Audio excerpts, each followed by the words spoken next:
if I knew that, I wouldn't have moved there. Can I just do this instead? That's cool if I just take that back, right? Does this scenario sound familiar? Hello and welcome to Incursion Tactics.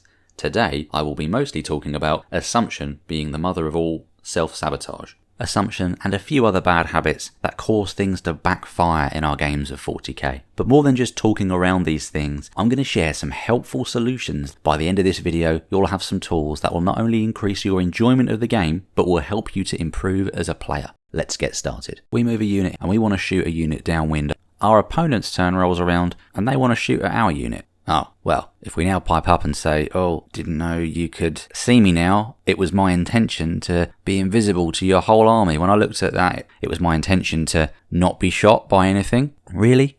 Really? Well, it's quite awkward now because we made no effort to clarify that intention prior to our move. We've made an assumption about the game state, that we would not be able to be shot, and now it's costing us. We're also making a very fatal assumption about our opponent as well, and that is that they have a capacity for remorse.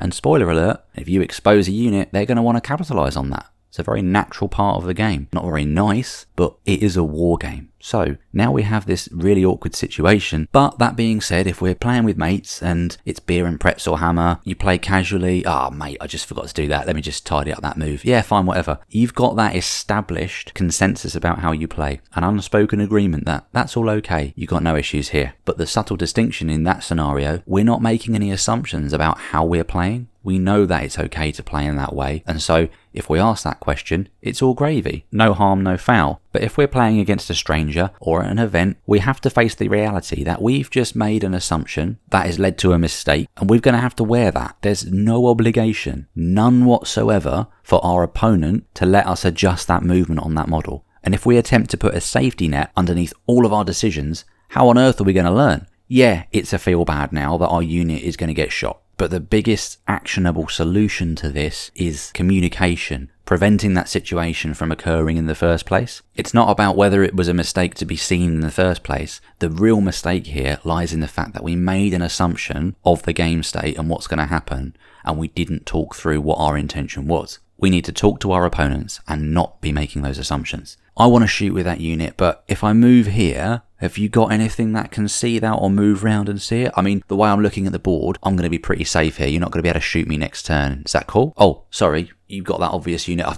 I didn't quite see that, the angle of the terrain. And yeah, absolutely fine. Obviously, I can't stand there. I'll move somewhere else. Great. Thank you. Problem solved. By removing that assumption, we remove any potential thing that could trip us up later in the game. We've clarified our intent. We've got a solid understanding of the game state based on facts that we've agreed with our opponents. And so there's no nasty surprises or things that are going to derail our plans as the game unfolds. This was actually touched on in the chat on Epic Flail's live stream on Monday. It was an interesting one that came up around playing to intent and using it as a way of getting around mistakes that you've made and saying, oh, actually, it would be my intent to not mess that up, essentially, was one of the hot takes from the chat, which I thought was a really interesting point. And if you're interested in checking it out, I've put a link to that video in the description below, but I just wanted to call it out as some really interesting takes during that chat. We don't want to be that player who doesn't communicate properly and then tries to backtrack decisions based on playing to intent.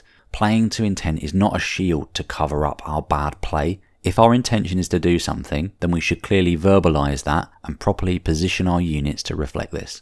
We definitely don't want to be that person who stands base to base with a ruin, says nothing, and then tries to claim to be outside of an inch of that ruin wall 2 turns later when they can see a charging unit get closer and closer and they don't want to be stuck in engagement range through the wall. And if you're someone who sat there finding this quite a frustrating thing and thinking, well, that's not reasonable. Obviously, we don't want to be up to the wall. We want to be an inch away. You're being unreasonable not letting someone take that back in that scenario. Well, let's try to remember that our opponents are not mind readers. What might seem obvious to us is not necessarily the case for our opponents, and actually maybe we wanted to be close to the wall so that we were in range of an objective, or closer to the enemies when they come out and we're staged behind that ruin ready to pounce out and make charges ourselves, or just to be closer to score secondaries. There could be 1,000,001 reasons why a model is positioned where it is, and it's not up to our opponents to second guess or coach us through, oh, did you want us to put them there because it's better if you do X, Y, and Z? If our opponents were calling that out or assuming that, that would be really annoying in a game, and that's just not how that should work. If we put our models in a certain place, then it's not unreasonable to expect that we meant to do that, and that's where they are. Our opponents have enough to contend with just playing the game themselves, and it's not their responsibility to think about where our models should be. We don't have to give a long-winded explanation when we're talking about our intentions, but a simple verbalization of the key things. I'm moving here an inch outside of the wall, I'm just towing onto this objective, or I'm just this distance away from that unit there, so you can't heroic intervention me. I'm just within 12 of that unit now, so I can get around lone operative. Really helpful things that help both players establish clarity around intent and game state and avoid awkward questions, slip-ups, and ultimately self-sabotage. And just a quick announcement as well, I will be producing members-only content. I've got a couple of videos already lined up, so for a little bit more of a chat around self-sabotage and some other things that we do that can sometimes ruin our game plan, do consider becoming a member. $2.99 a month if you want even more content. Another bad habit that I often see people fall foul of is at the start of the game, they see a faction and they go, Tal, okay, yeah, you're just going to shoot me. I don't need to know anything else about your army. Yeah, big guns are bad, cool. But then those same players, a few turns later, gets really flummoxed by a stratagem and then starts to say, oh, well, if I'd known about this stratagem that maybe you tried to tell me about but I wasn't really listening to at the beginning of the game, I wouldn't have done that. It's like, well, whose fault is that right now? Whose fault is it that you got caught out by a stratagem if you weren't finding out about that stratagem or weren't receptive to that at the beginning of the game? Ask questions at the beginning of the game. Yeah, it's really overwhelming, especially when we don't know the factions that we're coming up against. I mean, for the longest time, Gene Stealer cults was like a massive blind spot for me. And I would say to my mates when I go to tournaments that I will literally lose that game because I just don't know what they're doing. And if I wanted to change that, it was within my power to do a little bit of research before the game. So if I lost that game, that's on me. That's not my opponent's fault for doing anything shady. That's my fault for not taking the actions to educate myself and win that game. And so against an unknown entity, ask some really important key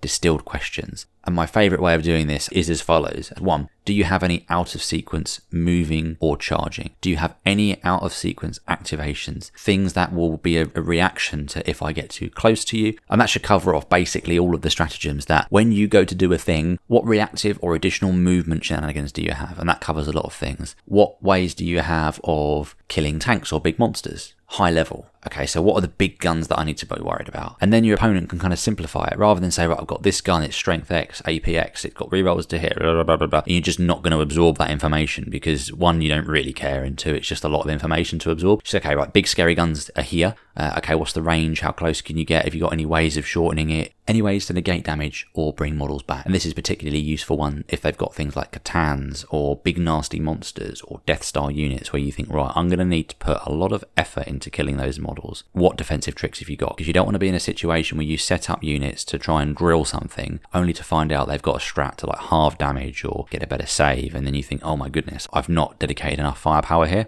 And then deep strikes and reserve. What have you got that's going to deep strike? Have you got a way of deep striking within 3 inches of me? Those are the big ones that if we don't understand those things, they're going to be a massive, massive point of pain if we don't defend against it. So that's my little list of questions that I come up with to try and help mitigate some of the gaps of knowledge, because we don't all know everyone's faction, whether we're playing competitively or casually, whatever. We don't all necessarily want to know what other people's factions do. But there are some key things that we want to make sure we understand in the game before we start the game, because they're the ones that are really going to ruin our day if we're not preparing for them, not playing around them. And so we don't want to fall victim to that form of self-sabotage, that overconfidence or lack of interest in the opponent's army. The desire just to sometimes just crack on with the game denies us the ability to have a full understanding of what it is that our opponent's going to be trying to do to win the game. Very, very important to not lose sight of that and make sure that we have all the information, and that is a really useful way of gaining that really, really quickly, rather than sitting there and listen to the whole account of what the army can do. Just make sure you cover off the high level summary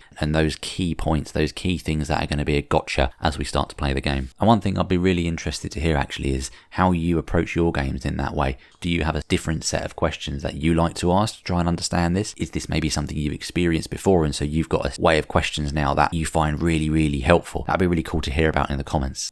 Indirect is another one. Not all weapons in the game look like they fire indirect. Take, for example, Kairos Fateweaver, the named Lord of Change in the Demon faction. It doesn't have a gun, it's just using mind bullets. And his mind bullets in particular are indirect fire mind bullets. And so if you're not familiar with that, then you're not going to know unless you ask or you're told. So a really simple question to ask is, what indirect fire do you have? And then that helps you to understand how much you need to bolster your backfield objectives, because it'll be a really awkward moment if you don't put enough models on the backfield objectives and they get shot off because you didn't understand that a unit can shoot through walls that you didn't expect could, just based on its appearance alone. And speaking of indirect, I have just done a video on how to get the most out of indirect fire, and also some tips on how to attack it to make sure you don't just get pummeled into the ground when facing it. So if you're interested in learning more about indirect fire, check out this video. In the meantime, I hope you found this one useful. Thank you very much for watching. Keep rolling those dice and stay tuned for more.